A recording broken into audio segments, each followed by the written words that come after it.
Hello दोस्तों, नमस्कार। आपका हमारे YouTube चैनल पर स्वागत है। चतुर्थ श्रेणी कर्मचारी 2025 के लिए हमने मॉडल पेपर की सीरीज चालू की है, जो कि 7 अप्रैल 2025 को जारी हुए नए सिलेबस के अनुसार है। आप हमारे मॉडल पेपर को देखिए, जो कि मॉडल पेपर है, बिल्कुल हूबहू जिस तरह का पेपर आएगा उसी के अनुसार बनाया गया है। आपकी तैयारी आपके मॉडल पेपर से और मजबूत होगी। तो पूरे पेपर को आप हल करने की कोशिश कीजिए और वीडियो को लाइक कीजिए और अपने दोस्तों में व्हाट्सएप, फेसबुक पर, इंस्टाग्राम पर शेयर कीजिए। और चैनल को सब्सक्राइब नहीं किया है तो चैनल को सब्सक्राइब जरूर कर लेंगे। चलिए देखते हैं अपना मॉडल पेपर। ठीक है। राजस्थान भूगोल के 20 प्रश्न। सबसे पहले देखिए, उत्तर पश्चिम रेलवे का मुख्यालय कहां पर स्थित है? उत्तर पश्चिम रेलवे का मुख्यालय है वो कहां पर स्थित है दोस्तों? इसका राइट आंसर हो जाएगा, तो ये जयपुर में है दोस्तों। यहाँ पर इसमें डी नंबर का जो ऑप्शन है वो इसका बिल्कुल सही उत्तर हो जाएगा। इसकी स्थापना 1 अक्टूबर 2002 को हुई थी। डी नंबर ऑप्शन सही। नेक्स्ट आगे देखिए, यहाँ पे सेकंड नंबर प्रश्न है, आपदा प्रबंधन अधिनियम के तहत कौन से प्राधिकरण शामिल नहीं है? आपदा प्रबंधन अधिनियम के तहत कौन से प्राधिकरण शामिल नहीं है? तो यहाँ पर इसका राइट आंसर हो जाएगा दोस्तों, देखिए, राज्य आपदा प्रबंधन प्राधिकरण है, जिला आपदा प्रबंधन प्राधिकरण है, राष्ट्रीय आपदा प्रबंधन प्राधिकरण है, लेकिन केंद्रीय आपदा प्रबंधन प्राधिकरण है ये नहीं है। तो यहाँ पर सी नंबर का ऑप्शन बिल्कुल सही उत्तर हो जाएगा। आगे देखिए, यहाँ पे 3 नंबर का प्रश्न है, राजस्थान में निम्नलिखित में से नदियों का कौन सा युग्म सही सुमेलित है? बताइए, राजस्थान में निम्नलिखित में से नदियों का कौन सा युग्म सही सुमेलित है? यहाँ पर देखिए, कोठारी नदी है, ये बनास की सहायक नदी है, तो ये गलत हो जाएगा। लूनी यहाँ पर गलत दे रखा है। सुपड़ी है, ये लूनी नदी की सहायक नदी है, यहाँ पर बनास दे रखा, तो ये भी गलत हो जाएगा। बाणगंगा है, ये चंबल नदी की सहायक नदी, गलत हो जाएगा। चंबल की तो सहायक नदियां दोस्तों बनास, पार्वती, कालीसिंध, बामनी, कुराल, मेज ये है। ठीक है, तो यहाँ पर अपना इसमें राइट आंसर क्या हो जाएगा? एक ही सही है, जाखम माही, यानी कि माही की सहायक नदी है वो जाखम है, तो यहाँ पर बिल्कुल सही उत्तर क्या हो जाएगा? सी नंबर का ऑप्शन बिल्कुल सही। आगे देखिए मित्रों, यहाँ पे 4 नंबर का प्रश्न है, राजस्थान में निम्नलिखित में से किस जिले में वार्षिक वर्षा में अधिकतम विषमता पाई जाती है? वार्षिक वर्षा में अधिकतम विषमता है वो दोस्तों जैसलमेर में पाई जाती है। ठीक है, ये तो सभी को पता होगा। यहाँ पर सी नंबर का ऑप्शन राइट आंसर हो जाएगा। जैसलमेर में दोस्तों लगभग साल की 15 सेंटीमीटर वर्षा होती है। ठीक है, तो यहाँ पर सी नंबर ऑप्शन बिल्कुल सही। 5 नंबर का प्रश्न इसमें देखिए, बंद बारेठा वन्यजीव अभयारण्य राजस्थान के किस जिले में स्थित है? बताइए, बंद बारेठा वन्यजीव अभयारण्य है ये दोस्तों भरतपुर में है। कहाँ पर है? भरतपुर में। ए नंबर का ऑप्शन बिल्कुल सही, भरतपुर। 6 नंबर का प्रश्न इसमें देखिए, मिट्टी में खारापन एवं सारिता की समस्या का समाधान है। मिट्टी में खारापन एवं सारिता की समस्या का समाधान है वो क्या है? तो दोस्तों एक तो है गोबर की खाद का प्रयोग करना, और एक है दोस्तों खेती में जिप्सम का प्रयोग करना। दोस्तों खेती में जिप्सम का उपयोग है वो खारापन एवं सारिता की समस्या का समाधान है। यहाँ पर सी नंबर का ऑप्शन बिल्कुल सही उत्तर हो जाएगा। 7 नंबर का प्रश्न इसमें देखिए, राजस्थान में अरावली श्रेणियों की दिशा है। अरावली श्रेणियों की जो दिशा है वो है दोस्तों दक्षिण पश्चिम से उत्तर पूर्व। दक्षिण पश्चिम से उत्तर पूर्व, ये राजस्थान की क्या है? अरावली की श्रेणियों की दिशा है। तो यहाँ पर इसमें बी नंबर का जो ऑप्शन है वो इसका बिल्कुल सही उत्तर इसमें हो जाएगा। ये आपको इसमें याद रखना है। आगे देखिए, 8 नंबर का प्रश्न है, निम्नलिखित में से कौन सा युग्म राजस्थान के अक्षांशीय देशांतरीय विस्तार को सही रूप से दर्शाता है? बताइए, राजस्थान का अक्षांशीय और देशांतरीय विस्तार है वो क्या है? दोस्तों यहाँ पर देखिए, अक्षांशीय विस्तार और ये देशांतरीय विस्तार है। तो अक्षांशीय विस्तार है दोस्तों 23 डिग्री 3 मिनट से 30 डिग्री 12 मिनट उत्तरी अक्षांश और 69.5 से 78 डिग्री पूर्वी देशांतर। ये अक्षांशीय और देशांतरीय विस्तार है। तो यहाँ पर इस प्रश्न का जो राइट आंसर हो जाएगा वो है बी नंबर का ऑप्शन बिल्कुल सही उत्तर इसमें हो जाएगा। ये आपको दोस्तों याद रखना है। आगे देखिए दोस्तों, यहाँ पे 9 नंबर का प्रश्न है, 2011 की जनगणना के अनुसार निम्नलिखित जिलों के समूह में से सही जनसंख्या घनत्व का अवरोही क्रम कौन सा है? बताइए, 2011 की जनगणना के अनुसार निम्न जिलों के समूह में से सही जनसंख्या घनत्व का अवरोही क्रम क्या है? दोस्तों देखिए, सबसे ज्यादा जनसंख्या घनत्व तो जयपुर में है, लेकिन जयपुर ऑप्शन में नहीं दे रखा, इसलिए दोस्तों भरतपुर, दौसा, कोटा और उदयपुर। भरतपुर का दोस्तों जो जनसंख्या घनत्व है वो 503 है, और जयपुर का कितना है? 576। ठीक है, दौसा का है दोस्तों 476, कोटा का है 374 और उदयपुर का है दोस्तों 262 व्यक्ति प्रति वर्ग किलोमीटर में निवास करते हैं। तो यहाँ पर अपना इसमें डी नंबर का ऑप्शन बिल्कुल सही हो जाएगा। 10 नंबर का प्रश्न है, राजस्थान की निम्नलिखित में से किस सिंचाई परियोजना द्वारा दाब यानी कि छिड़काव, जिसको आप बोल सकते हैं स्प्रिंकलर यानी कि फुहारा सिंचाई पद्धति बोल सकते हैं, यानी कि कौन सी सिंचाई परियोजना में फुहारा सिंचाई को अनिवार्य बना दिया गया है? तो दोस्तों इसका राइट आंसर हो जाएगा वो है नर्मदा नहर परियोजना में। दोस्तों नर्मदा नहर परियोजना है, ये परियोजना राजस्थान, महाराष्ट्र, मध्य प्रदेश और गुजरात की संयुक्त परियोजना है। और इस परियोजना के तहत दोस्तों, यानी कि नर्मदा नहर परियोजना के तहत राजस्थान में जालोर, बालोतरा और बाड़मेर इनको दोस्तों पानी मिलता है, और यहाँ पर वही फुहारा सिंचाई प्रणाली है वो अनिवार्य रूप से लागू कर दी गई है। यहाँ पर ए नंबर का ऑप्शन बिल्कुल सही उत्तर इसमें हो जाएगा। आगे देखिए, यहाँ पे 11 नंबर का प्रश्न है, राजस्थान में मार्च 2023 तक ग्रामीण सड़कों की कुल लंबाई कितनी है? राजस्थान में मार्च 2023 तक ग्रामीण सड़कों की कुल लंबाई कितनी है? तो दोस्तों इसका राइट आंसर हो जाएगा, ग्रामीण सड़कों की अगर मैं बात करूं तो दोस्तों वो 1,91,547.62 किलोमीटर। ठीक है, यानी कि अपना इसमें सही उत्तर क्या हो जाएगा? वो है डी नंबर का जो ऑप्शन है वो बिल्कुल सही, 1,91,547.62 किलोमीटर। तो इसका राइट आंसर डी नंबर का ऑप्शन बिल्कुल सही उत्तर इसमें हो जाएगा। ये आपको इसमें याद रखना है। ठीक है, आगे देखिए दोस्तों, यहाँ पे 12 नंबर का प्रश्न है, अकाल के संबंध में राजस्थानी कहावत है। अकाल के संबंध में एक कहावत है राजस्थानी, तीजो पूर्यो आठवो काल में पूर्यो का अर्थ क्या है? तीजो पूर्यो आठवो काल, यानी कि प्रत्येक 3 साल में अर्धकाल पड़ता है और प्रत्येक 8 साल में दोस्तों एक पूर्ण अकाल पड़ता है। यानी कि दोस्तों, यानी कि 8वें साल तो बेंटर काल पड़ता है और प्रत्येक तीसरे वर्ष है वो अर्धकाल पड़ता है। तो यहाँ पर इसका राइट आंसर क्या हो जाएगा? पूर्यो का मतलब होता है अर्धकाल। तो यहाँ पर इसमें डी नंबर का ऑप्शन बिल्कुल सही उत्तर हो जाएगा। आगे देखिए, यहाँ पे 13 नंबर का प्रश्न है, राजस्थान में 2011 की जनगणना के अनुसार लिंग अनुपात है। बताइए, लिंग अनुपात कितना है राजस्थान का 2011 की जनगणना के अनुसार? लिंग अनुपात किसे कहते हैं? प्रति 1000 पुरुषों के पीछे स्त्रियों की संख्या को दोस्तों लिंग अनुपात कहते हैं। तो यहाँ पर इस प्रश्न का राइट आंसर हो जाएगा 928 है दोस्तों राजस्थान का लिंग अनुपात। नंबर ऑप्शन सही था। 14 नंबर का प्रश्न इसमें देखिए, निम्नलिखित में से पश्चिमी राजस्थान में सिंचाई हेतु किस नहर परियोजना का विकास किया गया? सभी को पता होगा दोस्तों, पश्चिमी राजस्थान में विकास है तो इंदिरा गांधी नहर परियोजना का विकास किया गया। यहाँ पर इसमें ए नंबर का जो ऑप्शन है वो इसका बिल्कुल सही उत्तर हो जाएगा। आगे देखिए दोस्तों, यहाँ पे 15 नंबर का प्रश्न है, कोपेन के जलवायु वर्गीकरण के अनुसार कोपेन ने राजस्थान की जलवायु को दोस्तों कौन से भागों में बांटा है? 4 भागों, ठीक है, BSHW, BWHW, AW और CWG, ठीक है। तो डूंगरपुर कौन से वर्गीकरण में आता है? यहाँ पर इसका राइट आंसर हो जाएगा दोस्तों, डूंगरपुर है वो इसमें AW जलवायु प्रकार के अंतर्गत आता है। तो यहाँ पर अपना इसमें ए नंबर का जो ऑप्शन है वो इसका बिल्कुल सही उत्तर इसमें हो जाएगा, यानी कि आर्द्र जलवायु प्रदेश में। नेक्स्ट आगे देखिए, यहाँ पे 16 नंबर का प्रश्न है, राजस्थान में घनत्व के आधार पर वनों की स्थिति के संदर्भ में सत्य युग्म कौन सा है वो बताना है। वनों की स्थिति में सत्य युग्म देखिए, एक ही सही दे रखा है, बाकी 3 गलत दे रखे हैं। यहाँ पे अति सघन वन है वो 67.67 किलोमीटर दे रखा है, जो कि इसमें गलत हो जाएगा दोस्तों। 78.15 अगर होता तो ये सही होता। 78.15 वर्ग किलोमीटर में है अति सघन वन। मध्यम सघन वन है ये 4368.65 वर्ग किलोमीटर में है, बिल्कुल सही है। खुले वन है दोस्तों 10,216.8 वर्ग किलोमीटर में, ये भी गलत दे रखा है दोस्तों। ये 12,208.16 वर्ग किलोमीटर में, 10,000 इसमें गलत दे रखा है, ठीक है। और कुल झाड़ी क्षेत्र 3,716.51 वर्ग किलोमीटर है, तो ये भी गलत हो जाएगा दोस्तों। कुल झाड़ी क्षेत्र है ये 4808.51 वर्ग किलोमीटर। तो यहाँ पर अपना इसमें राइट आंसर क्या हो जाएगा? बी नंबर का ऑप्शन बिल्कुल सही, क्योंकि ये एक ही इसमें क्या है, सही है। 17 नंबर का प्रश्न इसमें देखिए, जल में किसकी अधिकता से मिट्टी सारी हो जाती है? जल में किसकी अधिकता से मिट्टी सारी हो जाती है? तो यहाँ पर इसका राइट आंसर हो जाएगा दोस्तों, सोडियम क्लोराइड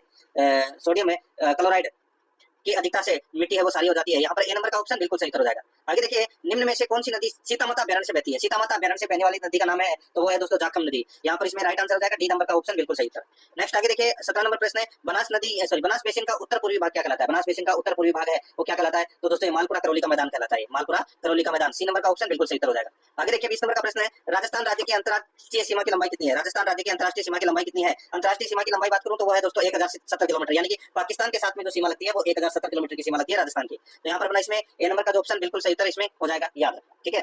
अब आगे देखिए दोस्तों, यहाँ पे भाग 2 के अंदर राजस्थान इतिहास एवं कला संस्कृति के 20 प्रश्न है वो पढ़ेंगे सिलेबस के अकॉर्डिंगली, ठीक है। देखिए यहाँ पे 21 नंबर का प्रश्न है, सामूगढ़ के युद्ध में दारा की पराजय का समाचार मिलते ही किस राजपूत शासक ने औरंगजेब की अधीनता स्वीकार की थी? दारा मतलब दारा सिको, ठीक है। औरंगजेब और दारा सिको के बीच में दोस्तों उत्तराधिकारी युद्ध हुआ था और उस युद्ध में औरंगजेब जीत गया था। तो औरंगजेब की अधीनता है वो कौन से राजपूत शासक ने की थी? तो अधीनता स्वीकार कर ली थी, तो उनका नाम था दोस्तों मिर्जा राजा जयसिंह। यहाँ पर डी नंबर का जो ऑप्शन है वो इसका बिल्कुल सही उत्तर इसमें हो जाएगा। अब यहाँ पे आप महाराणा राज सिंह मत कर देना, ठीक है। राज सिंह कर दोगे तो गलत हो जाएगा। राज सिंह ने दोस्तों शुरुआत में दारा सिको का साथ दिया था। तो यहाँ पर अपना इसमें राइट आंसर क्या हो जाएगा? डी नंबर ऑप्शन बिल्कुल सही। नेक्स्ट आगे देखिए, यहाँ पे बिसलदेव रासो की मुख्य महिला पात्र निम्नलिखित में से कौन सी है? बताइए, बिसलदेव रासो की मुख्य महिला पात्र निम्नलिखित में से कौन सी है? तो इसका राइट आंसर हो जाएगा वो है दोस्तों यहाँ पे नरपति नाल ने बिसलदेव रासो की रचना की थी, ठीक है। यानी कि बिसलदेव रासो के रचनाकार कौन है? नरपति नाल है। और दोस्तों बिसलदेव है वो किसको कहा गया है? वो विग्रहराज चतुर्थ को कहा गया है, और उनकी रानी है राजमती। इन दोनों की प्रेम गाथा का वर्णन है दोस्तों, यानी कि बिसलदेव यानी कि विग्रहराज चतुर्थ और उनकी पत्नी राजमती की प्रेम गाथा का वर्णन है। तो यहाँ पर इसमें राइट आंसर हो जाएगा बी नंबर ऑप्शन बिल्कुल। इंडिया हाउस की स्थापना किसने और कहाँ की? इंडिया हाउस की स्थापना दोस्तों किसने और कहाँ की? तो यहाँ पर इसका राइट आंसर हो जाएगा दोस्तों, इंडिया हाउस की जो स्थापना है वो दोस्तों श्यामजी कृष्ण वर्मा ने इंग्लैंड में की थी। यहाँ पर ए नंबर का ऑप्शन बिल्कुल सही हो जाएगा, इंग्लैंड में की थी दोस्तों। नेक्स्ट है आगे देखिए, यहाँ पे 24 नंबर का प्रश्न है, ऐतिहासिक पर्यटक स्थल आमेर का किला राजस्थान के किस जिले में? आमेर का किला कहाँ है? तो दोस्तों ये जयपुर में। यहाँ पर ए नंबर का ऑप्शन बिल्कुल सही, जयपुर। नेक्स्ट आगे देखिए, सुगाली माता किसकी कुलदेवी है? दोस्तों सुगाली माता है ये किसकी कुलदेवी है? ये कुलदेवी है दोस्तों आवा के ठाकुरों की, यानी कि आवा के ठाकुर परिवार की कुलदेवी है सुगाली माता। यहाँ पर ए नंबर का ऑप्शन बिल्कुल सही हो जाएगा, ठीक है। नेक्स्ट आगे देखिए, यहाँ पे 26 नंबर का प्रश्न है, निम्नलिखित में से किस लोक वाद्य यंत्र में बांस का लंबा तना होता है जिसमें बकरी के चमड़े की परत से ढका आधे नारियल का खोल भी जुड़ा होता है? बताइए दोस्तों, किस लोक वाद्य यंत्र में बांस का लंबा तना होता है जिसमें बकरी के चमड़े की परत से ढका आधे नारियल का खोल जुड़ा होता है? इसका राइट आंसर हो जाएगा वो है दोस्तों इसमें रावण हत्था। यहाँ पर इसमें ए नंबर का ऑप्शन बिल्कुल सही हो जाएगा, रावण हत्था। आगे देखिए 27 नंबर प्रश्न है, शीशफूल नामक आभूषण शरीर के किस अंग में पहना जाता है? शीशफूल आभूषण है ये कहाँ पर पहना जाता है? तो यहाँ पर इसका राइट आंसर हो जाएगा ये महिला के सिर पर पहने जाने वाला आभूषण है दोस्तों। यहाँ पर इसमें ए नंबर का जो ऑप्शन है वो इसका बिल्कुल सही, सिर पर पहने जाने वाला आभूषण है। 28 नंबर का प्रश्न है, इसमें देखिए भील जनजाति में कछाबू कौन पहनता है? कछाबू एक होता है कोयलू। कोयलू होती है दोस्तों ये पुरुषों की कमर के नीचे की लंगोटी होती है जिसको आप धोती बोल सकते हैं, ठीक है, तंग धोती। और कछाबू है ये घुटनों तक का घाघरा होता है महिलाओं का, यानी कि भील स्त्रियों का। तो यहाँ पर अपना इसमें राइट आंसर हो जाएगा महिलाएं पहनती है दोस्तों। नेक्स्ट आगे देखिए, यहाँ पे कालीबंगा का शाब्दिक अर्थ है, कालीबंगा का शाब्दिक अर्थ है वो क्या है? तो दोस्तों इसका राइट आंसर हो जाएगा कालीबंगा का शाब्दिक अर्थ हो जाएगा काली चूड़ियां। यहाँ पर डी नंबर का ऑप्शन बिल्कुल सही हो जाएगा, काली चूड़ियां। 30 नंबर का प्रश्न है, इसमें देखिए राजस्थान के जलियांवाला बाग के नाम से प्रसिद्ध है मानगढ़ धाम कौन से जिले में स्थित है? मानगढ़ धाम कहाँ है? तो दोस्तों ये बांसवाड़ा में। कहाँ पर है? बांसवाड़ा में। यहाँ पर ए नंबर का जो ऑप्शन है वो इसका बिल्कुल सही बांसवाड़ा में है दोस्तों, ठीक है। नेक्स्ट आगे देखिए, यहाँ पे 31 नंबर का प्रश्न है, 18वीं शताब्दी के मध्य जाट वंश का किन रियासतों पर आधिपत्य था? जाट वंश का शासन है वो कहाँ था दोस्तों 18वीं शताब्दी के मध्य में? तो इसका राइट आंसर हो जाएगा धौलपुर और भरतपुर में। तो यहाँ पर इसमें बी नंबर का ऑप्शन बिल्कुल सही हो जाएगा। 32 नंबर का प्रश्न है, इसमें देखिए किस समाचार पत्र के माध्यम से विजय सिंह पथिक ने बिजोलिया किसान आंदोलन को भारत में चर्चित बनाया? दोस्तों एक समाचार पत्र निकलता था कानपुर से जिसका नाम था प्रताप, और प्रताप समाचार पत्र है के माध्यम से ही दोस्तों ये जो बिचौलिया किसान आंदोलन है ये पूरे देश में चर्चित का यानी कि चर्चा का विषय बन गया था। तो यहाँ पर इसमें राइट आंसर हो जाएगा प्रताप समाचार पत्र, गणेश शंकर विद्यार्थी का दोस्तों ये समाचार पत्र था। यहाँ पर अपना इसमें सही उत्तर हो जाएगा ए नंबर का ऑप्शन बिल्कुल सही। नेक्स्ट आगे देखिए यहाँ पे 33 नंबर का प्रश्न है, किशनगढ़ चित्रकला शैली के संरक्षक है सावंत सिंह की मृत्यु कहाँ हुई थी? सावंत सिंह की जो मृत्यु है ये दोस्तों कहाँ पर हुई थी? तो ये वृंदावन में हुई थी दोस्तों। यहाँ पर इसमें डी नंबर का ऑप्शन बिल्कुल सही, वृंदावन में। 34 नंबर का प्रश्न इसमें देखिए, परबत्सर का मेला किस लोक देवता की स्मृति में आयोजित किया जाता है? परबत्सर का मेला है ये दोस्तों तेजाजी की स्मृति में यह आयोजित किया जाता है। तो यहाँ पर इसमें राइट आंसर हो जाएगा ए नंबर का ऑप्शन बिल्कुल सही। नेक्स्ट 35 नंबर का प्रश्न है, चूहों की देवी के रूप में प्रसिद्ध है। चूहों की देवी किसको कहते हैं? करणी माता को, यानी कि काबा वाली कर्नला और कर्नल किनियानी और करनी जी महाराज। तो यहाँ पर अपना इसका राइट आंसर क्या हो जाएगा? करणी माता को चूहों वाली देवी के रूप में जाना जाता है। तो यहाँ पर इसमें राइट आंसर हो जाएगा सी नंबर का ऑप्शन बिल्कुल सही। आगे देखिए, कौन सा तत्ववादी यंत्र नहीं है? कौन सा तत्ववादी यंत्र नहीं है? तो यहाँ पर इसका राइट आंसर हो जाएगा दोस्तों, देखिए जंतर, बपंग और दुकाका। जंतर, बपंग और दुकाका ये तीनों दोस्तों क्या है? तत्ववादी यंत्र है। लेकिन यहाँ पे आपको नागफनी दिखाई दे रहा है, ये नागफनी है, ये दोस्तों सुशील वाद्य यंत्र है, ठीक है, यानी कि फूंक कर बजाया जाता है, हवा फूंक मारकर। तो यहाँ पर इसमें डी नंबर का ऑप्शन बिल्कुल सही। आगे देखिए, निम्न में से कौन सा वस्त्र राजस्थान में प्रतिष्ठा का सूचक माना जाता है? कौन सा वस्त्र राजस्थान में प्रतिष्ठा का सूचक माना जाता है? तो इस प्रश्न का जो राइट आंसर हो जाएगा वो है दोस्तों इसमें पगड़ी। पगड़ी है ये प्रतिष्ठा का सूचक मानी जाती है दोस्तों। यहाँ पर सी नंबर का ऑप्शन बिल्कुल सही। आगे देखिए, भील जनजाति में मुखिया कहलाता है। भील जनजाति में मुखिया कहलाता है, तो मुखिया क्या कहलाता है? तो दोस्तों भील जनजाति में मुखिया है वो गमेती कहलाता है, गमेती। तो यहाँ पर डी नंबर का ऑप्शन बिल्कुल सही, गमेती। नेक्स्ट आगे देखिए, आजादी के पूर्व नॉन सैल्यूट स्टेट ठिकाने कौन से थे? आजादी के पूर्व नॉन सैल्यूट स्टेट ठिकाने कौन से थे? लावा था, कुशलगढ़ था, निमराना था। तो दोस्तों इस प्रश्न का राइट आंसर हो जाएगा वो है उपरोक्त सभी। डी नंबर का जो ऑप्शन है वो इसका बिल्कुल सही उत्तर हो जाएगा। आगे देखिए, 40 नंबर का प्रश्न है, 1857 के विद्रोह के समय जोधपुर के महाराजा कौन थे? जोधपुर के महाराजा थे दोस्तों तख्त सिंह। कौन थे? तख्त सिंह। तो यहाँ पर इसमें ए नंबर का जो ऑप्शन है वो इसका बिल्कुल सही उत्तर हो जाएगा, तख्त सिंह। नेक्स्ट है, आगे देखिए दोस्तों, अपन अब राजस्थान पॉलिटी के 5 प्रश्न है वो पढ़ने जा रहे हैं सिलेबस के अकॉर्डिंग। आपको ये भी पता लगेगा कि कौन कौन से पार्ट में कितने प्रश्न पूछे जा रहे हैं। 41 नंबर का प्रश्न है, राजस्थान राज्य सूचना आयोग का गठन कब हुआ? राजस्थान राज्य सूचना आयोग का गठन है ये दोस्तों 18 अप्रैल 2006 को इसकी स्थापना हुई थी और इसका मुख्यालय जयपुर में। तो यहाँ पे 18 अप्रैल 2006 बी नंबर का जो ऑप्शन है वो इसका बिल्कुल सही उत्तर इसमें हो जाएगा, याद रखना। आगे देखिए, यहाँ पे 42 नंबर का प्रश्न है, स्वतंत्रता का अधिकार किन अनुच्छेदों में दिया गया है? स्वतंत्रता का अधिकार कौन से अनुच्छेदों में है? तो दोस्तों अनुच्छेद 19 से 22 तक, अनुच्छेद 19 से 22 तक है, क्या है दोस्तों? अनुच्छेद 19 से 22 तक स्वतंत्रता का अधिकार है। तो यहाँ पर इसमें right answer B number option हो जाएगा। 43 नंबर का प्रश्न इसमें देखिए, निम्नलिखित में से राजस्थान सूचना आयोग के संबंध में कौन सा कथन सत्य है? राजस्थान सूचना आयोग के संबंध में अपने को बताना है कि कौन सा कथन है सत्य है। एक ही कथन है वो दोस्तों इसमें सत्य है। अब दोस्तों यहाँ पर आप देखिए, राज्य सूचना आयोग को गठित करने का प्रावधान है सूचना अधिकार अधिनियम 2005 में किया गया। तो दोस्तों ये अपना कथन क्या हो जाएगा? गलत हो जाएगा, ठीक है। और देखिए, इसमें राजस्थान राज्य सूचना आयोग को गठित करने की अधिसूचना 13 अप्रैल 2006 को जारी की गई। तो दोस्तों 13 अप्रैल 2006 को ये जारी की गई। ये कथन दोस्तों इसमें क्या है? ये भी देखिए, 13 अधिसूचना की बात करूं तो दोस्तों अधिसूचना है ये 13 अप्रैल 2006 को की गई और 18 अप्रैल को दोस्तों इसका गठन हुआ। तो ये बिल्कुल सही है। राजस्थान राज्य सूचना आयोग को गठित करने की अधिसूचना है वो दोस्तों 13 अप्रैल 2006 को, ठीक है। और यहाँ पर देखिए, राज्य सूचना आयोग को गठित करने का प्रावधान सूचना अधिकार अधिनियम 2005 में किया गया। तो दोस्तों देखिए, सूचना का अधिकार अधिनियम 2005 में केंद्रीय सूचना आयोग और वह राज्य सूचना आयोग की स्थापना का प्रावधान है और इसी अधिनियम की धारा 15 के तहत राजस्थान राज्य सूचना आयोग का गठन किया गया, ठीक है। यानी कि राज्य सूचना आयोग को गठित करने का प्रावधान सूचना आयोग अधिकार अधिनियम 2005 में किया गया। ये कथन भी दोस्तों क्या है? बिल्कुल सही है। ए नंबर का भी सही है, बी नंबर का भी सही है। तीसरा देखिए, राजस्थान राज्य सूचना आयोग का गठन 18 अप्रैल 2006 को किया गया। तो ये भी सही है। तीनों ही सही कथन है दोस्तों। इसमें यहाँ पे क्या पूछा गया था? बताना था कि कौन सा कथन सत्य है। तो दोस्तों इसमें तीनों के तीनों कथन है वो सत्य है। यहाँ पर इसमें डी नंबर का ऑप्शन राइट आंसर हो जाएगा, उपरोक्त सभी। 15 नंबर का प्रश्न है, भारतीय संविधान के किस भाग में राज्य नीति के निर्देशक तत्वों का उल्लेख है? बताइए। नीति निर्देशक तत्व है अनुच्छेद 36 से 51 तक है और कौन से भाग में है? तो भाग 4 में है। तो यहाँ पर इसमें राइट आंसर क्या हो जाएगा? बी नंबर का ऑप्शन बिल्कुल सही। नेक्स्ट आगे देखिए, 45 नंबर का प्रश्न है, राज्य विधायिका के सदस्यों के संबंध में निम्नलिखित में से कौन सा कथन सही नहीं है? बताइए। राज्य विधायिका के सदस्यों के संबंध में निम्न में से कौन सा कथन सही नहीं है वो दोस्तों अपने को यहाँ पर बताना है, ठीक है। दोस्तों देखिए, इसमें सही नहीं है बताना है। राज्य विधानमंडल के सदस्यों के वेतन भत्ते राज्य विधानमंडल द्वारा निर्धारित किए जाते हैं। तो दोस्तों ये कथन बिल्कुल सही है। दूसरा देखिए, विधानसभा के लिए निर्वाचित व्यक्ति शपथ ग्रहण करने से पहले सभा की बैठकों में भाग ले सकता है। गलत हो जाएगा, शपथ ग्रहण करने से पहले सभा में भाग नहीं ले सकता, ठीक है। और दोस्तों देखिए, सदस्यों की निरर्हता का उल्लेख है अनुच्छेद 191 में किया गया है। तो दोस्तों इस प्रश्न का राइट आंसर क्या हो जाएगा? बी नंबर का ऑप्शन सही था, क्योंकि ये कथन है वो सही नहीं है। आगे देखिए मित्रों, यहाँ पे 4 नंबर का भाग है भारतीय संविधान। 5 प्रश्न है, राजस्थान की पॉलिटी के 5 प्रश्न और इंडिया की पॉलिटी के 5 प्रश्न अलग अलग बता रहा हूँ मैं आपको, ठीक है, सिलेबस के अकॉर्डिंग।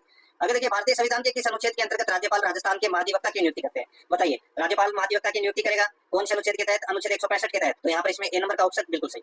आगे देखिए, 47 नंबर का प्रश्न है, सर्वप्रथम संभागीय आयुक्त का पद किस गवर्नर जनरल द्वारा गठित किया गया? सर्वप्रथम संभागीय आयुक्त का पद है वो किस गवर्नर जनरल द्वारा गठित किया गया? इसका जो राइट आंसर हो जाएगा वो है दोस्तों इसमें कौन सा?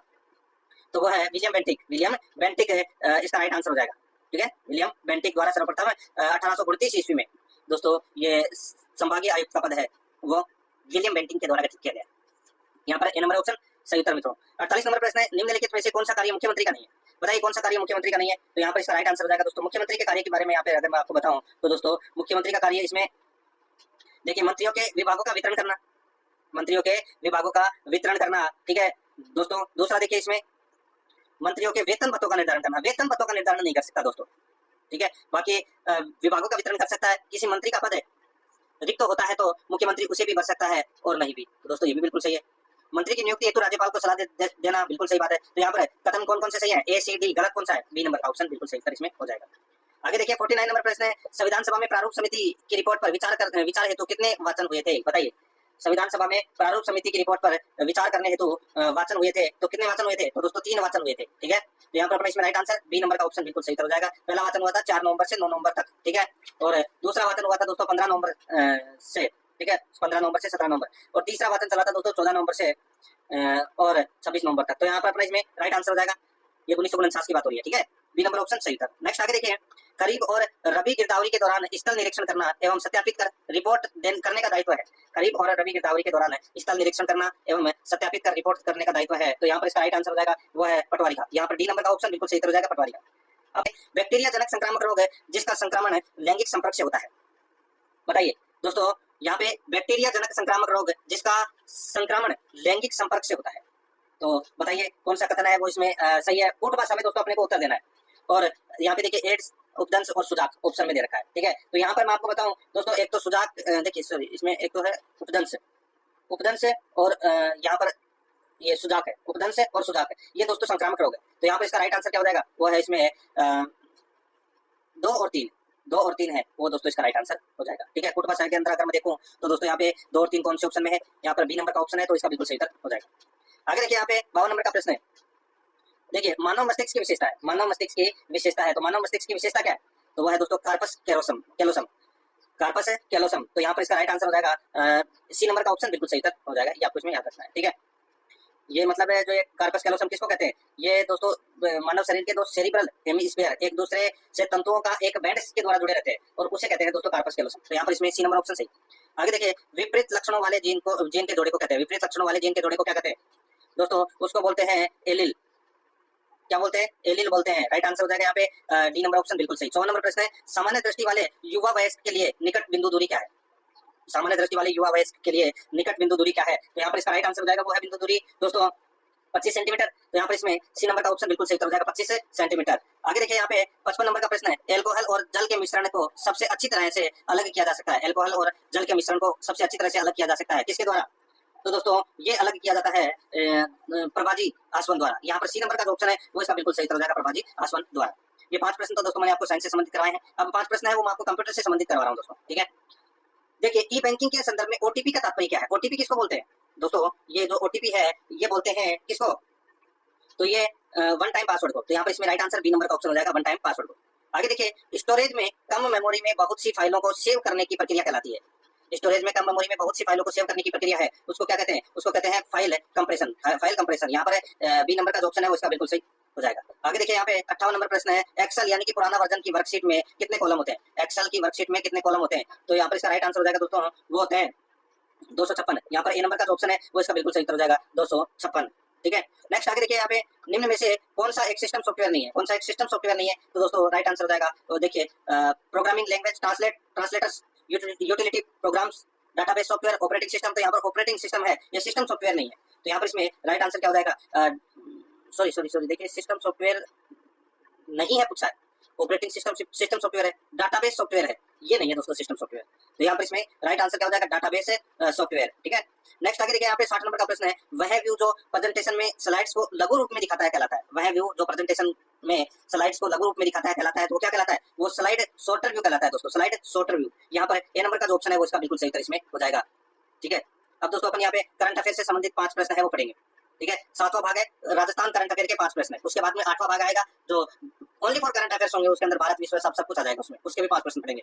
देखिए 7वां नंबर का भाग है अपना, और इसमें पहला प्रश्न देखिए 61 नंबर का प्रश्न है। इसमें देखिए एक मुश्त समझौता योजना ओटीएस का मुख्य उद्देश्य क्या है? एक मुश्त समझौता योजना ओटीएस का मुख्य उद्देश्य क्या है? तो दोस्तों इसका राइट आंसर हो जाएगा वो है किसानों और लघु उद्यमियों को वित्तीय संकट से बचाना। किसानों और लघु उद्यमियों को वित्तीय संकट से बचाना, ये ओटीएस का मुख्य उद्देश्य है। तो यहाँ पर इसमें राइट आंसर बी नंबर का, यानी कि बी नंबर का ऑप्शन बिल्कुल सही। आगे देखिए पंडित दीनदयाल उपाध्याय गरीबी मुक्त गांव योजना के तहत राजस्थान सरकार ने कितने गांवों को गरीबी मुक्त बनाने का लक्ष्य रखा है? कितने गांवों को गरीबी मुक्त बनाने का लक्ष्य रखा है? दोस्तों इसका राइट आंसर हो जाएगा वो है इसमें 5000। यहाँ पर बी नंबर का जो ऑप्शन है वो इसका बिल्कुल सही उत्तर हो जाएगा 5000। नेक्स्ट आगे देखिए 63 नंबर प्रश्न है ईटी गवर्नमेंट डिजिटेक अवार्ड 2025 से राजस्थान के किस संगठन को सम्मानित किया गया? ईटी गवर्नमेंट डिजिटेक अवार्ड 2025 से राजस्थान के किस संगठन को सम्मानित किया गया? दोस्तों इसका राइट आंसर हो जाएगा वो है राजस्थान चिकित्सा सेवा निगम। राजस्थान चिकित्सा सेवा निगम। तो यहाँ पर बी नंबर का जो ऑप्शन है वो इसका बिल्कुल सही उत्तर हो जाएगा। आगे देखिए सज्जनगढ़ वन्यजीव अभ्यारण्य में स्थित है जियान झील को किस अन्य नाम से जाना जाता है? सज्जनगढ़ वन्यजीव अभ्यारण्य को जियान, यानी कि सज्जनगढ़ वन्यजीव अभ्यारण्य में स्थित है जियान झील को किस अन्य नाम से जाना जाता है? तो इसका राइट आंसर हो जाएगा दोस्तों वो है इसमें, इसको दोस्तों टाइगर झील के नाम से जाना जाता है, टाइगर झील। यहाँ पर बी नंबर का ऑप्शन बिल्कुल सही हो जाएगा टाइगर झील। 65 नंबर का प्रश्न है। इसमें देखिए राजस्थान में सहकारी समितियों के अध्ययन के लिए हाल ही में किस देश का प्रतिनिधिमंडल आया था?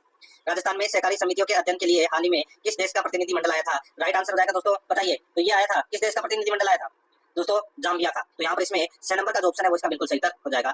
ये 4 सदस्यीय प्रतिनिधिमंडल आया था, ठीक है। आगे देखिए दोस्तों अब अपन है वो करंट अफेयर्स के 5 प्रश्न है वो और पढ़ेंगे, ठीक है। 66 नंबर का प्रश्न देखिए विश्व होम्योपैथी दिवस किस दिन मनाया जाता है? विश्व होम्योपैथी दिवस दोस्तों 10 अप्रैल को मनाया जाता है, प्रतिवर्ष 10 अप्रैल को। यहाँ पर बी नंबर ऑप्शन सही उत्तर। आगे देखिए विजय वीर सिंह सिद्धू ने ISSF विश्व कप में किस स्पर्धा में स्वर्ण पदक जीता? बताइए विजय वीर सिंह सिद्धू ने ISSF विश्व कप में किस स्पर्धा में स्वर्ण पदक जीता? इसका राइट आंसर हो जाएगा दोस्तों वो है 25 मीटर रैपिड फायर पिस्टल में। 25 मीटर रैपिड फायर पिस्टल में इन्होंने स्वर्ण पदक जीता है। यहाँ पर बी नंबर का ऑप्शन बिल्कुल सही उत्तर इसमें हो जाएगा। अर्जेंटीना में जीता है दोस्तों ये, ठीक है। और देखिए यहाँ पे 68 नंबर का प्रश्न है महाराष्ट्र के कोंकण क्षेत्र में खोजी गई नई भूमि घोंगा प्रजाति का नाम क्या है? बताइए महाराष्ट्र के कोंकण क्षेत्र में खोजी गई नई भूमि घोंगा प्रजाति का नाम क्या है? तो दोस्तों उस घोंगा प्रजाति का नाम है दोस्तों थियोबोल्डियस कोंकणेसिस। थियोबोल्डियस कोंकणेसिस। तो यहाँ पर बी नंबर का ऑप्शन बिल्कुल सही उत्तर हो जाएगा। 69 नंबर प्रश्न इसमें देखिए भारतीय सेना ने सर्वशक्ति अभ्यास के दौरान किस क्षमता का सफल प्रदर्शन किया? भारतीय सेना ने सर्वशक्ति अभ्यास के दौरान किस क्षमता का सफल प्रदर्शन किया? इसका जो सही उत्तर हो जाएगा वो है दोस्तों इसमें कौन सा? तो वो है मानव रहित यानी कि मानव रहित टीमिंग। तो यहाँ पर इसमें MUMT। तो इसका राइट आंसर हो जाएगा बी नंबर का जो ऑप्शन है वो इसका बिल्कुल सही उत्तर इसमें हो जाएगा, ठीक है। आगे देखिए दोस्तों यहाँ पे 17 नंबर का प्रश्न है जस्टिस संजीव कुमार किस उच्च न्यायालय के कार्यवाहक मुख्य न्यायाधीश नियुक्त हुए हैं? हाल ही में दोस्तों संजीव कुमार जस्टिस है और किस उच्च न्यायालय के कार्यवाहक मुख्य न्यायाधीश नियुक्त हुए हैं? तो इसका राइट आंसर हो जाएगा वो है जम्मू कश्मीर और लद्दाख उच्च न्यायालय क्षेत्र के ये मुख्य कार्यवाहक न्यायाधीश नियुक्त हुए हैं। यहाँ पर 6 नंबर का ऑप्शन बिल्कुल सही उत्तर इसमें हो जाएगा, याद रखना, ठीक है। अब दोस्तों अपन यहाँ पे हिंदी व्याकरण के 20 प्रश्न पढ़ेंगे भाग 9 के अंदर। हिंदी व्याकरण के 20 प्रश्न सिलेबस के अकॉर्डिंग। दोस्तों देखिए यहाँ पे घर का वेदी लंका ढाए लोकोक्ति का अर्थ क्या है? घर का वेदी लंका ढाए लोकोक्ति का अर्थ सभी को पता होगा दोस्तों वो है आपसी फूट से सर्वनाश होता है। आपसी फूट से सर्वनाश होता है। ये कहावत इसलिए बनाई गई है क्योंकि दोस्तों लंकापति रावण को हराने का कारण क्या था? विभीषण। तो यहाँ पर अपना घर का वेदी लंका ढाए इसका राइट आंसर हो जाएगा आपसी फूट से सर्वनाश होता है। नेक्स्ट आगे देखिए यहाँ पे 72 नंबर का प्रश्न है प्रातः काल का दृश्य उस वन में बहुत ही सुहावना होता था, वाक्य में किस प्रकार की अशुद्धि है? प्रातः काल का दृश्य उस वन में बहुत ही सुहावना होता था, वाक्य में किस प्रकार की अशुद्धि है? तो दोस्तों कौन से प्रकार की अशुद्धि है? तो पदक्रम संबंधी अशुद्धि है दोस्तों। यहाँ पर बी नंबर का जो ऑप्शन है वो इसका बिल्कुल सही हो जाएगा, पदक्रम संबंधी अशुद्धि है। आगे देखिए यहाँ पे 73 नंबर प्रश्न है इनमें से किस वाक्य में वचन संबंधी अशुद्धि है? बताइए किस वाक्य में वचन संबंधी अशुद्धि है? तो यहाँ पर इसका राइट आंसर हो जाएगा वो है दिल्ली में 4 गिरफ्तारियां हुई। दिल्ली में 4 गिरफ्तारियां हुई। यहाँ पर ए नंबर का जो ऑप्शन है वो इसका बिल्कुल सही उत्तर इसमें हो जाएगा, दिल्ली में 4 गिरफ्तारियां हुई। तो दोस्तों गिरफ्तारी यहाँ पर दे रखा है लेकिन शुद्ध रूप होगा इसका गिरफ्तारियां हुई, ठीक है। ए नंबर ऑप्शन बिल्कुल सही, अशुद्धि बताना था, ए नंबर ऑप्शन सही था। आगे देखिए 74 नंबर का प्रश्न है यदि हम अभी नहीं संभले तो इसके विनाशकारी परिणाम शीघ्र सामने आएंगे, वाक्य में कौन से काल की प्रयुक्ति हुई है? वाक्य में कौन से काल की प्रयुक्ति हुई है? तो दोस्तों इसमें संभाव्य भविष्य काल की प्रयुक्ति हुई है दोस्तों। यहाँ पर डी नंबर का ऑप्शन बिल्कुल सही उत्तर इसमें हो जाएगा, यानी कि क्रिया का जिस रूप का भविष्य काल में कार्य होने की संभावना होनी पाई जाए, ठीक है, तो वो संभाव्य भविष्य काल होता है।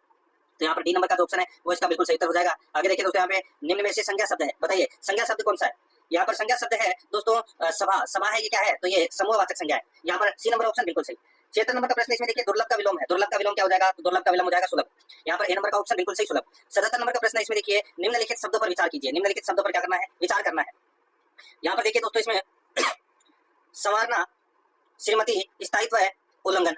तो अपने को बताना है कि किस विकल्प में सभी शब्द शुद्ध हैं। कूट भाषा में उत्तर देना है दोस्तों। क्या करना है? कूट भाषा में उत्तर देना है, ठीक है। अब दोस्तों इसमें देखिए ये जो उल्लंघन दे रखा है, ठीक है, उल्लंघन, इसका जो शुद्ध रूप है वो दे रखा है दोस्तों, अशुद्ध रूप है तो इसमें गलत हो जाएगा। तो यहाँ पर ये तो सही दे रखा उल्लंघन, तो स्थायित्व है, ठीक है, और स्थायित्व है श्रीमती और संवारना।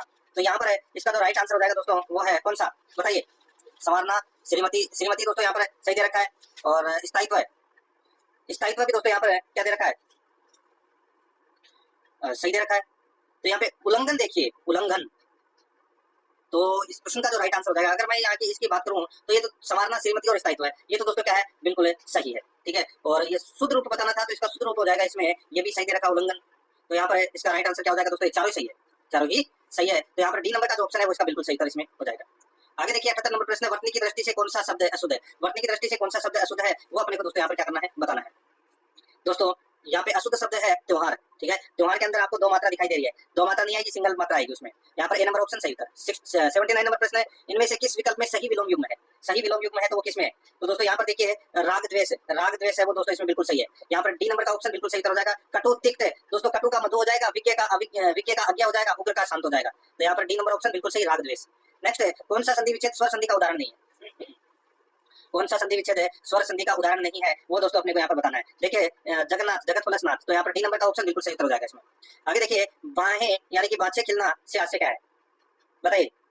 बाहें खिलना, सीधा सा है, बाछे खिलना या बाहें खिलना, तो दोस्तों अत्यंत प्रश्न होना, यहाँ पर बी नंबर का ऑप्शन बिल्कुल सही। नेक्स्ट आगे देखिए अधिसूचना का प्रकाशन कहाँ होता है। अधिसूचना का प्रकाशन है वो कहाँ पर होता है, तो ये राजपत्र यानी कि गजट से होता है। राइट आंसर हो जाएगा यहाँ पे डी नंबर का ऑप्शन बिल्कुल सही, राजपत्र। 83 नंबर प्रश्न है, किस वाक्यांश के लिए प्रयुक्त शब्द सार्थक नहीं है। किस वाक्यांश के लिए प्रयुक्त शब्द सार्थक नहीं है, दोस्तों इसका जो राइट आंसर हो जाएगा वो है इसमें, देखिए दोपहर के बाद का समय पूर्वाहन, दोपहर के बाद का समय पूर्वाहन, दोपहर के बाद का समय दोस्तों पूर्वाहन नहीं होता, वो होता है अपराह। क्या होता है, अपराह होता है दोपहर के बाद का समय। यहाँ पे पूर्वाहन गलत दे रखा है, बाकी इसमें सारे सही दे रखे हैं। यहाँ पर सी नंबर का जो ऑप्शन है वो इसका बिल्कुल सही उत्तर हो जाएगा। आगे देखिए प्रागैतिहासिक शब्द निम्न में से किस वाक्यांश के लिए प्रयुक्त हुआ है। प्रागैतिहासिक, तो इस प्रश्न का जो राइट आंसर हो जाएगा वो है दोस्तों ये जो प्रागैतिहासिक शब्द है इसका प्रयोग दोस्तों वाक्यांश के लिए प्रयुक्त हुआ है, यानी कि दोस्तों ज्ञात इतिहास के पूर्व का समय।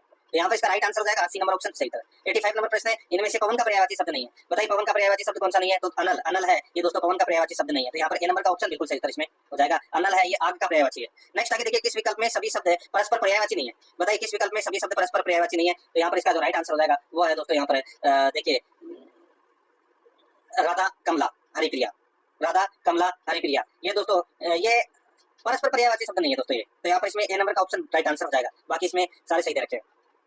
आगे देखिए यहाँ पे किसी वस्तु या वस्तु के निकट या दूर होने के संकेतवाचक सर्वनामों को क्या कहा जाता है, तो दोस्तों क्या कहा जाता है उसको, तो इसको निश्चयवाचक सर्वनाम कहते हैं। यहाँ पर अपना इसमें right answer C number option हो जाएगा। आगे देखिए 88 नंबर प्रश्न है, निम्न में से तुर्की शब्द नहीं है। बताइए तुर्की शब्द कौन सा नहीं है, दोस्तों तुर्की शब्द टुंड्रा नहीं है, टुंड्रा। यहाँ पर डी नंबर का जो ऑप्शन है वो इसका बिल्कुल सही उत्तर हो जाएगा, टुंड्रा ये रूसी शब्द है दोस्तों, डी नंबर ऑप्शन सही। आगे देखिए निपट शब्द का समानार्थी नहीं है, निपट शब्द का समानार्थी नहीं है, तो दोस्तों इसका राइट आंसर हो जाएगा वो है इसमें निपटना। क्या हो जाएगा, निपटना। ए नंबर का जो ऑप्शन है वो इसका बिल्कुल सही उत्तर हो जाएगा, निपटना।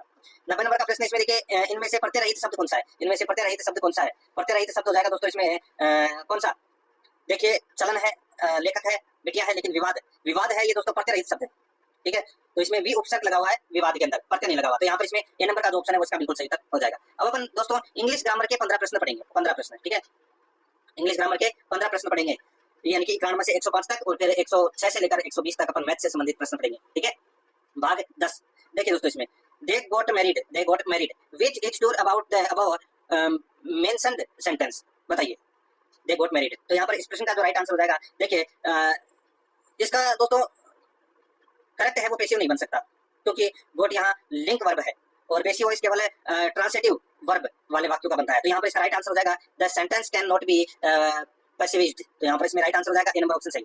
92 नंबर का प्रश्न इसमें देखिए fill in the blank with the correct English and Hindi version of the technical term from given option. इसमें देखिए the manufacturer has asked for its new product, the manufacturer has asked for its new product. खाली स्थान में क्या आएगा, निर्माता ने अपने नए उत्पाद के लिए क्या मांगा, बताइए। तो इसका राइट आंसर हो जाएगा दोस्तों वो है एबनॉर्मल प्राइस, यानी कि असामान्य मूल्य। यहाँ पर सी नंबर का ऑप्शन बिल्कुल सही हो जाएगा। 93 नंबर का प्रश्न है चूज द करेक्ट अल्टरनेटिव। यहाँ पर देखिए if the headmaster appear verb दे रखिए दोस्तों, ठीक है। If the headmaster appear there all the students would be silent, तो यहाँ पर इसका राइट आंसर क्या हो जाएगा दोस्तों, यहाँ पर देखिए इसमें अपीयर्ड का प्रयोग होगा, अपीयर्ड का, ठीक है। तो यहाँ पर इसमें राइट आंसर क्या हो जाएगा, बी नंबर का जो ऑप्शन है वो इसका सही था। नेक्स्ट आगे देखिए what is calling in English, दोस्तों एक वर्ड है, ठीक है, आवरण पत्र, मैं आपको बता देता हूँ आवरण पत्र, ये सही से टाइप नहीं होता, ठीक है। आवरण पत्र, ये आवरण पत्र को इंग्लिश में क्या बोलते हैं दोस्तों? इसको बोलते हैं कॉन्वरिंग लेटर। तो यहाँ पे इसका राइट आंसर हो जाएगा कॉन्वरिंग लेटर बोलते हैं। यहाँ पर डी नंबर का ऑप्शन बिल्कुल सही हो जाएगा। आगे देखिए, choose the correct English translation of the following sentence from the given option. सुबह से बारिश हो रही है, सुबह से बारिश हो रही है, इसका इंग्लिश वर्ड क्या बनेगा दोस्तों? इसका इंग्लिश वर्ड बनेगा वो है इसमें it has been raining since morning. तो यहाँ पर इसमें राइट आंसर क्या हो जाएगा? डी नंबर का जो ऑप्शन है वो इसका बिल्कुल सही उत्तर इसमें हो जाएगा। आगे देखिए दोस्तों, यहाँ पे 96 नंबर का प्रश्न है। इसमें भी देखिए हिंदी ट्रांसलेट करना है। हर साइलेंस प्रूव्स हर गिल्ट। बताइए दोस्तों, यानी कि उसकी चुप्पी उसके अपराध को साबित करती है।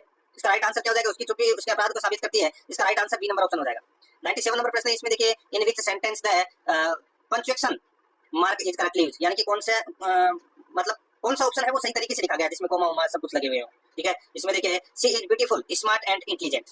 ठीक है, ये बिल्कुल सही है, सी नंबर का ऑप्शन राइट आंसर। यहाँ पे देखिए, किसी में ब्यूटीफुल के आगे कॉमा लगा हुआ है, तो किसी के आगे एंड के आगे। ठीक है, तो ब्यूटीफुल के आगे तो सही है, लेकिन एंड के आगे गलत दे रखा है। इसमें ब्यूटीफुल के आगे नहीं लगा हुआ दूसरे में। ठीक है, चौथे के अंदर स्मार्ट और ब्यूटीफुल दोनों के आगे लगा हुआ है, तो यहाँ पर एंड नहीं लिखा हुआ उसमें। तो she is beautiful smart and intelligent, तो ये इसमें सही हो जाएगा, सी नंबर ऑप्शन सही था।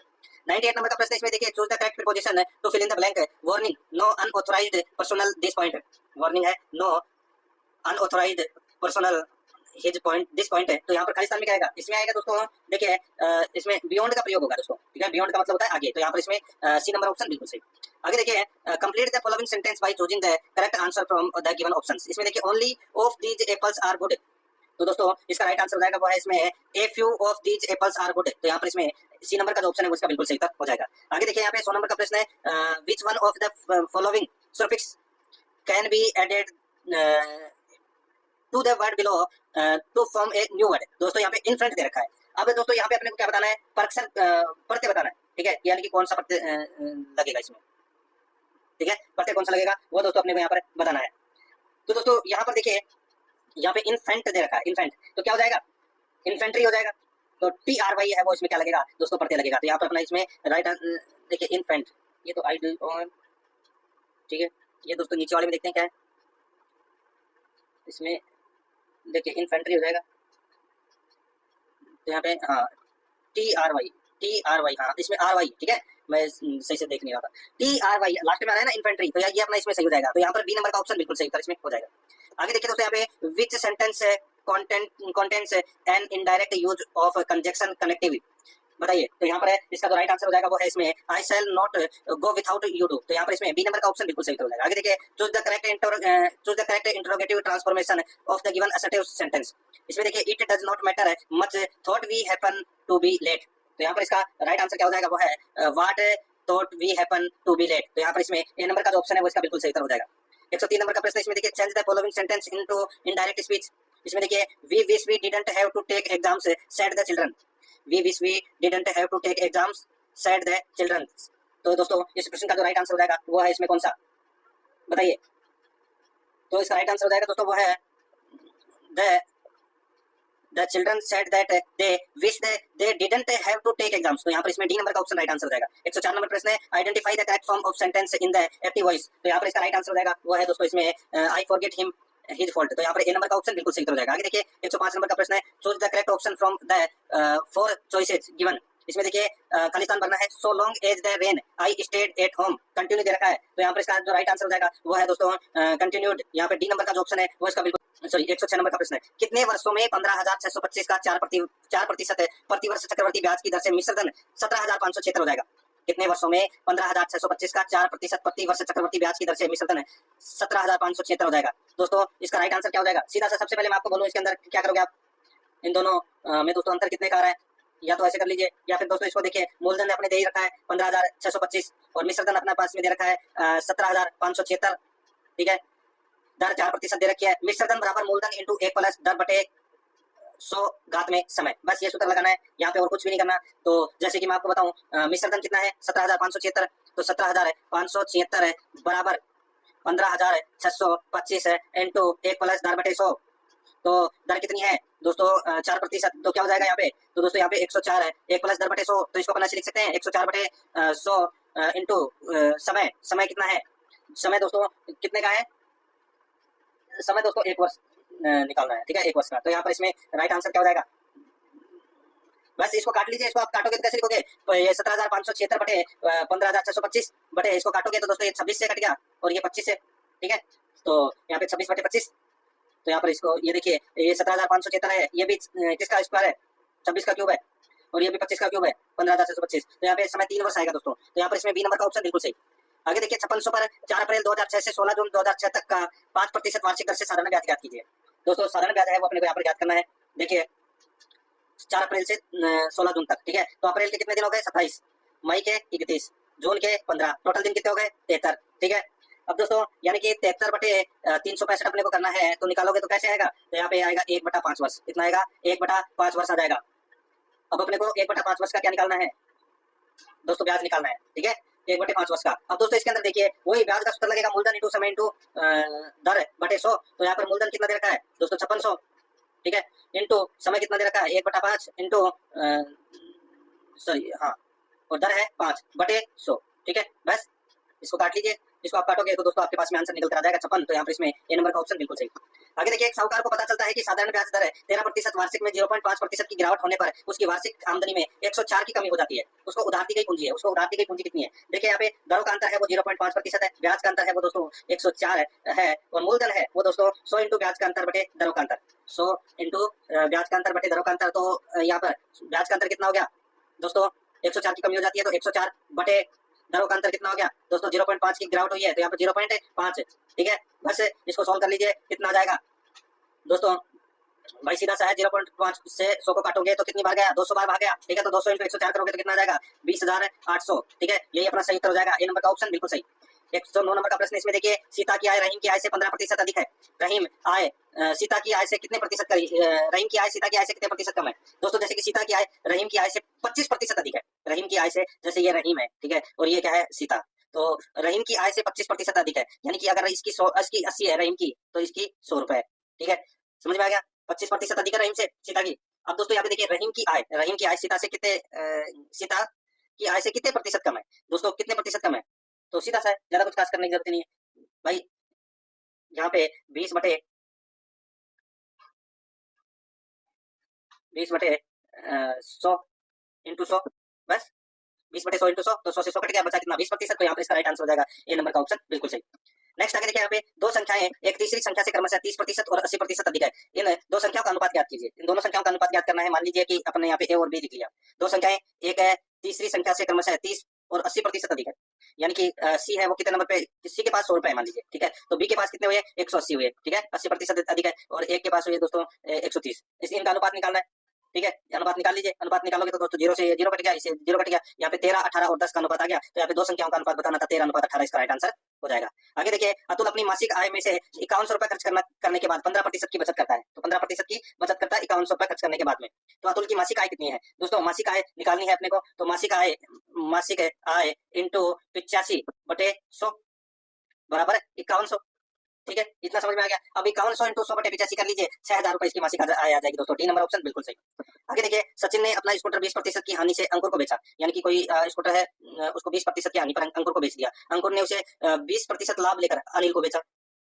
यदि अनिल उस स्कूटर के 4800 रुपए देता है, तो सचिन के लिए स्कूटर का क्रय मूल्य क्या होगा, तो सचिन के लिए स्कूटर का क्रय मूल्य है वो क्या होगा। अब दोस्तों यहाँ पर देखिए सचिन ने अपना स्कूटर किसको, अंकुर को बेचा 20% हानि पर, ठीक है। उसके बाद में अंकुर ने 20% लाभ देकर अनिल को बेचा, ठीक है, 20% लाभ देकर, यानी कि 4000 रुपए का वो स्कूटर है साहब, मेरे को पता चल गया, ठीक है। अब दोस्तों इसमें देखिए 4000 रुपए में किसने, अनिल को बेचा है, किसने, अंकुर ने बेचा है दोस्तों, ठीक है। अंकुर ने बेचा है ये स्कूटर अनिल को, ठीक है, 4000 रुपए में 20% लाभ कमाया, यानी कि 4800 रुपए में बेच दिया, ठीक है। और इसी अंकुर को दोस्तों 20% हानि पर सचिन ने स्कूटर बेचा है, तो स्कूटर हो गया अपना 5000 का। आप ऑप्शन उठा लीजिए, सीधा का सीधा मैं आपको बताऊं, सबसे पहले ऑप्शन उठा लीजिए, राइट आंसर निकल कर आ जाएगा, ठीक है। अब सचिन के लिए स्कूटर का क्रय मूल्य क्या है, 5000 को उठा लीजिए, ऑप्शन में दोस्तों 5000 की कमी कर दीजिए, कितना हो गया 4000, ठीक है। हानि पर बेच दिया, अंकुर ने उसे 20% लाभ पर बेच दिया, यानी कि 4000 का 20% कितना हो गया दोस्तों 800 और जोड़ दीजिए, यानी कि 4800 यहाँ पे प्रश्न में दे रखा है, यहाँ पर बी नंबर ऑप्शन सही हो जाएगा। एक दुकानदार अपने सामान को क्रय मूल्य पर ही बेचता है, परंतु 1 किग्रा यानी कि 1 किलो के स्थान पर 960 ग्राम का ही बाट प्रयोग कर में लेता है, उसके लाभ का प्रतिशत क्या होगा दोस्तों, सीधा सा है, लाभ का प्रतिशत 40/960 इंटू 100 कर लीजिए, राइट आंसर निकल कर आ जाएगा। 40/960 इंटू 100 करोगे तो दोस्तों 4 से 1/6% है, वो क्या हो जाएगा दोस्तों, इसमें लाभ प्रतिशत निकल कर आ जाएगा ये, ठीक है।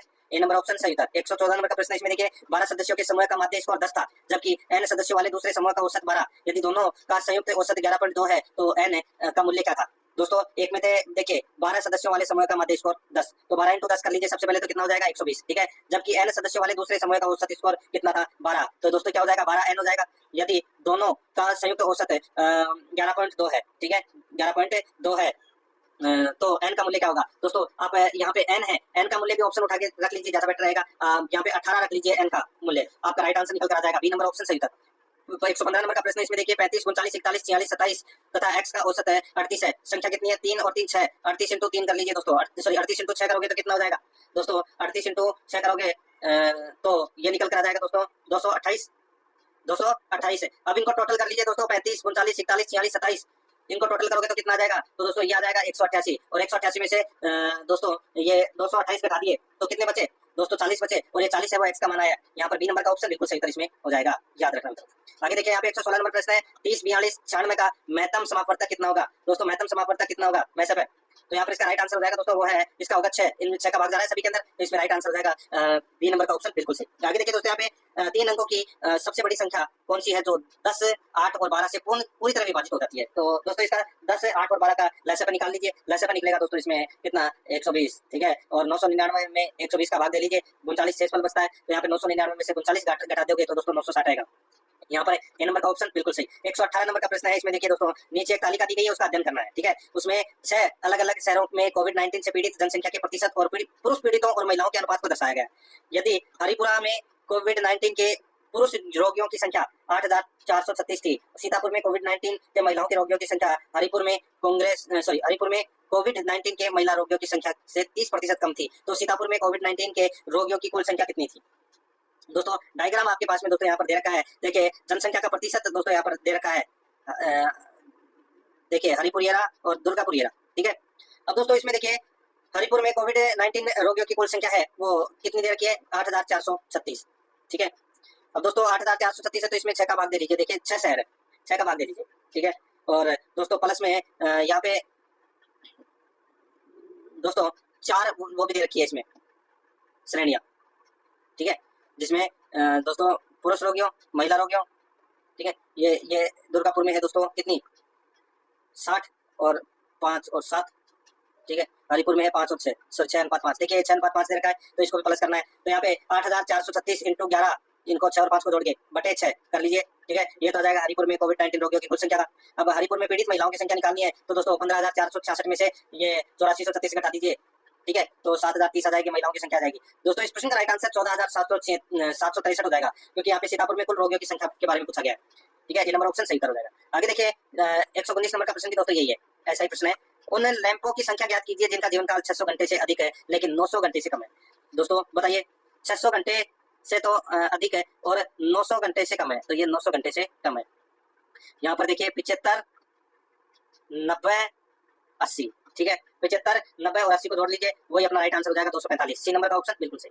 आगे देखिए वही पाई चार्ट दे रखा है, टीम द्वारा क्रमिक रूप से 8 वर्षों में खेले गए मैचों की संख्या केंद्रीय कोण डिग्री के अंशों के रूप में निरूपित किया गया है। यहाँ पर देखिए वर्ष Y2 और Y8 को मिलाकर टीम द्वारा खेले गए सभी मैचों की संख्या सभी 8 वर्षों में टीमों द्वारा खेले गए सभी मैचों की संख्या की लगभग कितने प्रतिशत है दोस्तों। यहाँ पर देखिए Y2 और Y8, Y2 में दोस्तों 36 है और Y8 में दोस्तों 12 है, तो यहाँ पे 36 है और 12 को जोड़ लीजिए, कितना हो जाएगा 48, ठीक है। तो यहाँ पर सीधा सा अपने को क्या करना है 48 बटे 360 है, ये पूरा 360 डिग्री राइट होता है, 360 इंटू 100 कर लीजिए, 0 से ये 0 कट गया, ये 6 चंगा 36 और 6 इंटू 48, 8 इंटू 10 कितने हो गए 80, 80 में 6 का भाग दे लीजिए दोस्तों, कितना आ जाएगा 13.33%। तो यहाँ पर डी नंबर का जो ऑप्शन है वो इसका बिल्कुल सही इसमें हो जाएगा मित्रों।